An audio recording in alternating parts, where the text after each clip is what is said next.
तो अब जैसे हमने रियल वर्ल्ड में कुछ प्रोग्राम टास्क प्लान टास्क देखे और उनकी प्रोसेसिंग देखी, अब हम ये देखते हैं कि कंप्यूटर प्रोग्रामिंग क्या होता है। तो कंप्यूटर प्रोग्रामिंग एक ऐसी एक्टिविटी है जिसमें कोई भी आप प्लान टास्क ही कर रहे हो, इस प्लान टास्क का एल्गोरिदम बताने की जो जिम्मेदारी होती है वो प्रोग्रामर की या आपकी होती है।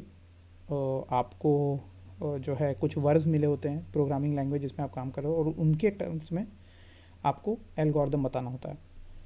जो प्रोसेसिंग की जिम्मेदारी होती है वो कंप्यूटर की होती है। तो कंप्यूटर कोई भी हो सकता है, आपके laptop computer, desktop computer, phones, छोटे छोटे जो रास्पबेरी पाई वगैरह आते हैं, तो कोई भी कंप्यूटर वो प्रोसेस करेगा। बट जो ये सेट ऑफ स्टेप्स हैं बताना, एल्गोरिदम, ये आपको बताना होता है। और वर्ब्स, जैसा कि मैंने बोला कि आपकी प्रोग्रामिंग लैंग्वेज में जो फीचर दिए हुए हैं वो आपके वर्ब्स होते हैं।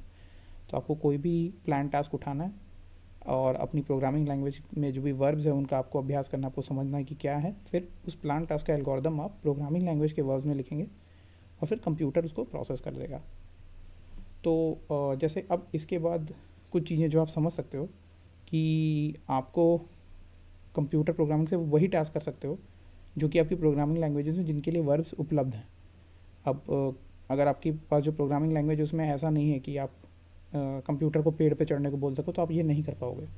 केवल वही वर्ब्स जो कि आपके में उपलब्ध हैं उन्हीं से प्रोग्रामिंग कर सकते हैं। अब मान लीजिए कि रोबोट में कंप्यूटर लगा हुआ है, तो उस केस में ये पेड़ पे चढ़ने वाला वर्ब जो है वो अवेलेबल होगा, तो आप शायद वहाँ कर सकते हो।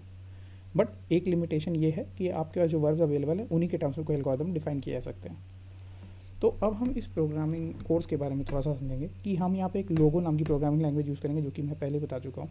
ये सरल होती है, जल्दी लोग सीख सकते हैं, और इससे हम प्रोग्रामिंग के मूलभूत सिद्धांत सीखेंगे। एक बार जो आप ये सीख जाएंगे तो आप किसी भी प्रोग्रामिंग लैंग्वेज में एल्गोरिदम्स लिख सकेंगे। जैसा कि मैंने बताया कि एल्गोरिदम आपको वर्ब्स के टर्म्स में सोचना है, तो हर प्रोग्रामिंग लैंग्वेज आपको नए वर्ब्स देगी। बट आप जो है अगर एक बार किसी प्रोग्रामिंग लैंग्वेज के वर्ब्स लिखना सीख गए तो दूसरी प्रोग्रामिंग के लैंग्वेज के वर्ब्स के टर्म्स में उसी एल्गोरिदम को लिखना इतना मुश्किल नहीं होता है।